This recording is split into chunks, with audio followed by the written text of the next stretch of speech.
Hello, friends, and welcome to Figure Study, where I'm doing things a little bit differently now. I have no idea if this new format is going to stick or not. I'm just kind of messing around with it.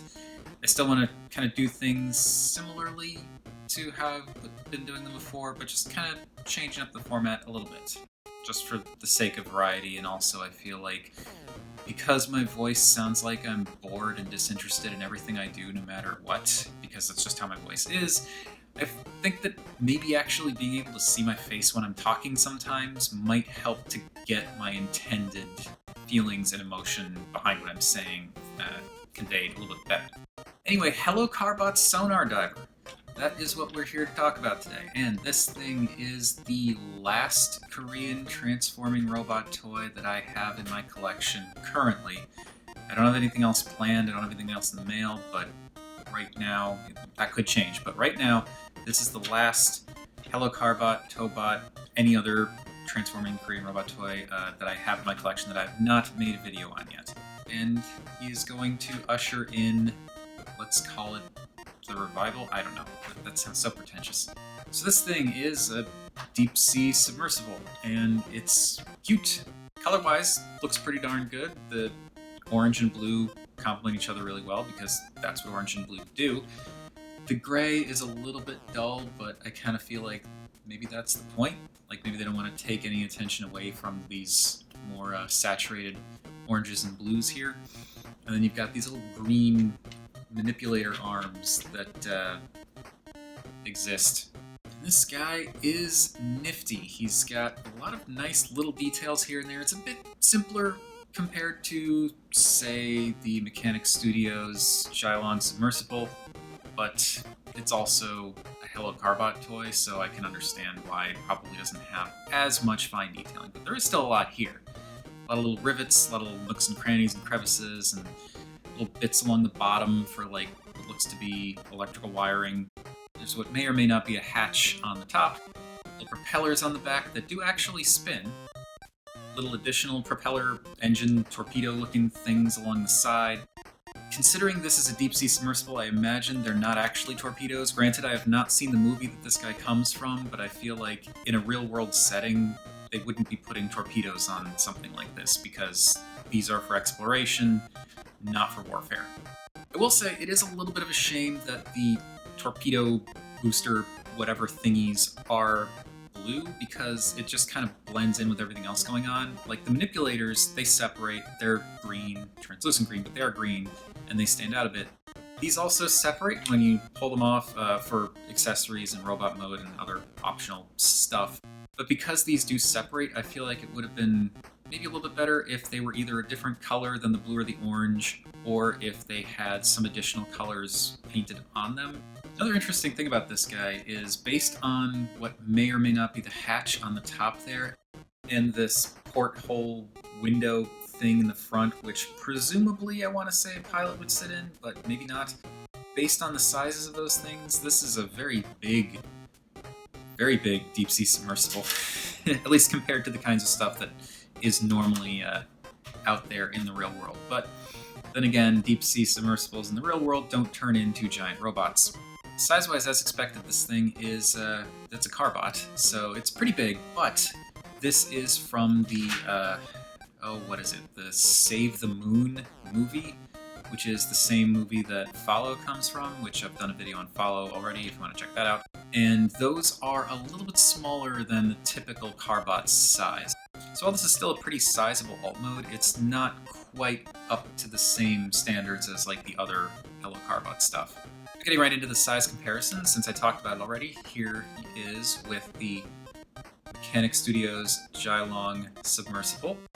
He's bigger, and you can also kind of see the basic similarities in design, like the manipulators on the front, the portholes in the front, the little side turny propellers. So they did do their research, I think, in terms of the detailing on Sonar Diver here.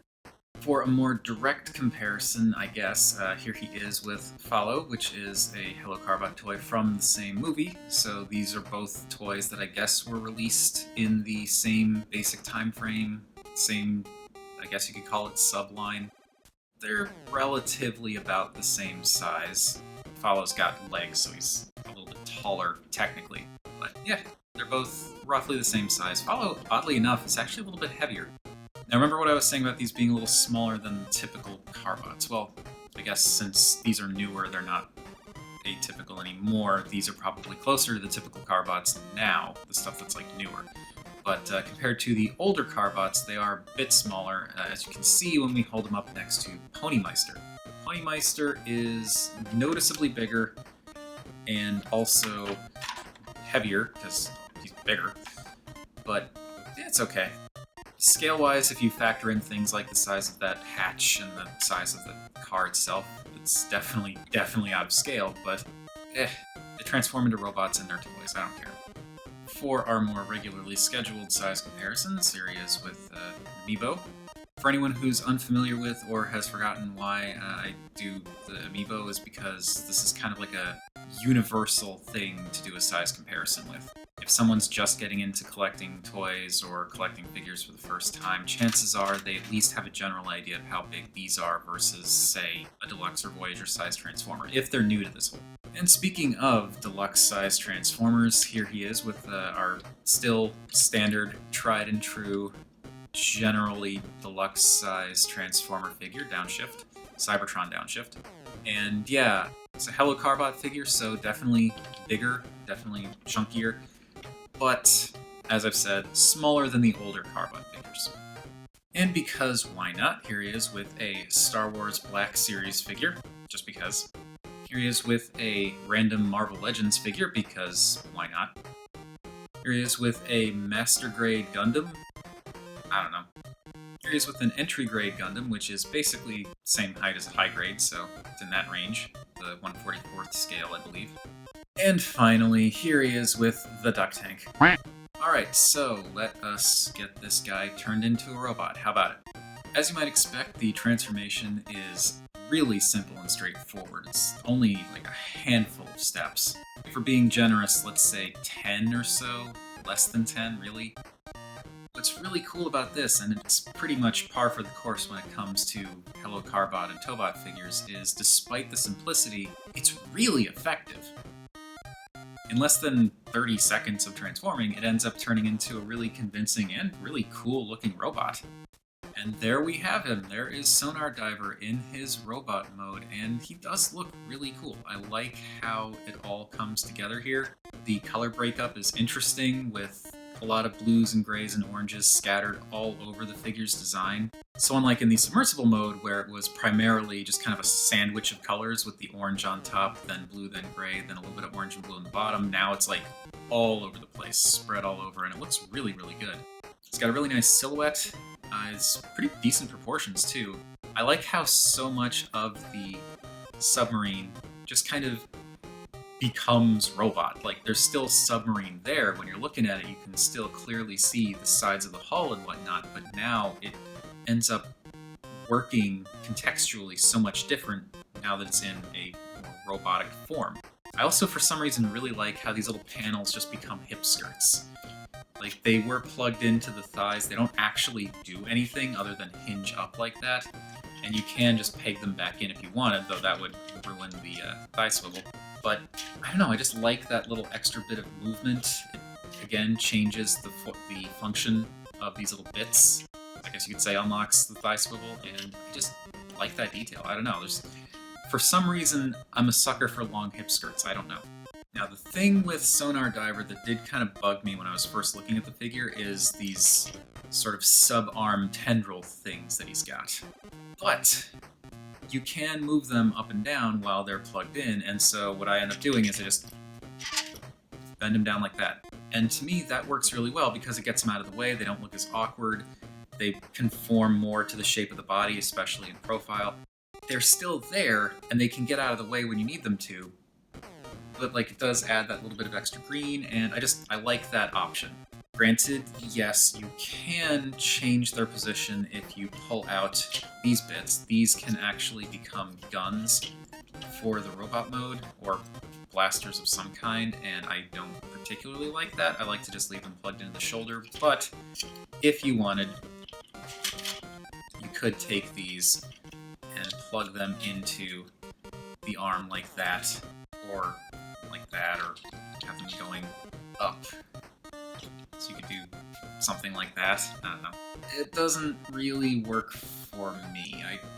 Yeah, not really a fan of that. I also think it's kind of a missed opportunity that there are, you just barely make them out, but there are these little peg holes on the insides of the manipulator hands, and you'd think that means that you could plug the little guns in there and have this kind of goofy, tiny arms holding guns thing going, but nope.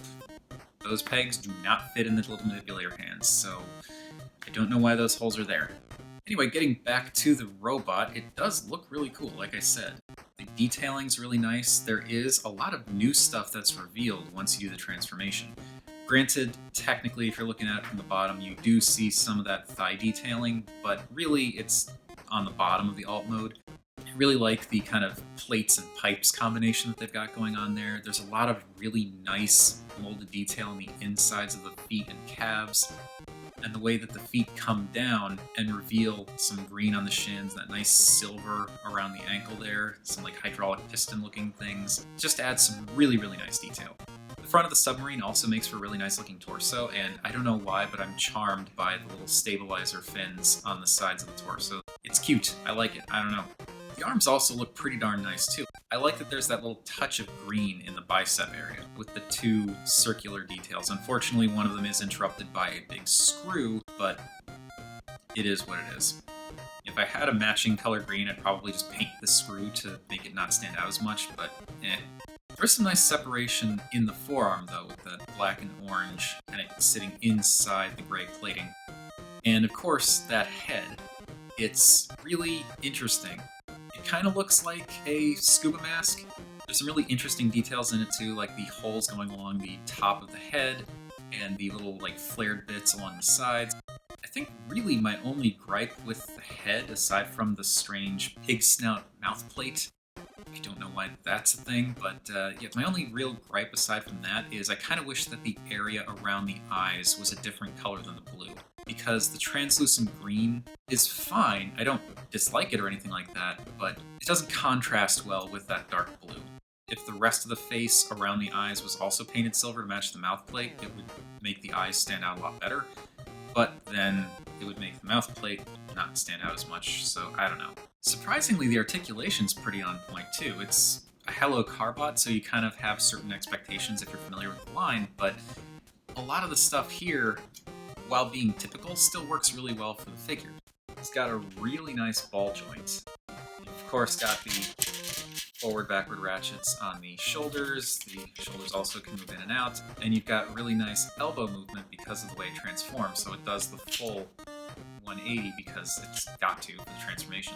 But what's also nice about this is Carbots tend to not bother with bicep swivels, and that's a little bit annoying, but it is what it is. It's particularly annoying when they do like the inner arm curl thing, so this guy's at least got his fists pointed in what I consider the correct direction.